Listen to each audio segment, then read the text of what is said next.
দক্ষিণ আফ্রিকার বিপক্ষে বাংলাদেশ এইচপি দলের প্রথম 4 দিনের ম্যাচের ফলাফল ড্র হয়েছে। ম্যাচটাতে হারের সংখ্যা জেগেছিল টাইগার যুবাদের, পরবর্তীতে কামব্যাক করেছে বাংলাদেশ। দক্ষিণ আফ্রিকা প্রথম ইনিংসে আগে ব্যাট করতে নামলে 5 উইকেট হারিয়ে তারা ডিক্লেয়ার দেন। মূলত 519 রান সংগ্রহ করে 132 ওভার ব্যাট করে তারা।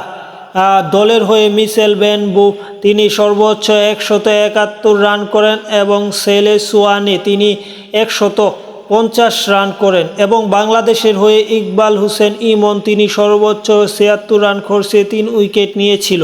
দ্বিতীয় ইনিংস প্রথম ইনিংসে বাংলাদেশে ব্যাট করতে নামলে বাংলাদেশ অল আউট হয় 90 ওভারে, যেখানে বাংলাদেশ 239 রান করে, যেখানে মাহিদুল ইসলাম অঙ্কনের 97 রান এবং ইফতেখার হোসেন ইফতির 50 রান এবং দক্ষিণ আফ্রিকার হয়ে শঙ্খ তিনি মূলত 74 রান খরচে 3 উইকেট নেয় এবং দ্বিতীয় ইনিংসে ব্যাট করতে নামলে মূলত দক্ষিণ আফ্রিকা 130 রানে 4 উইকেট হারিয়ে ডিক্লেয়ার দেন।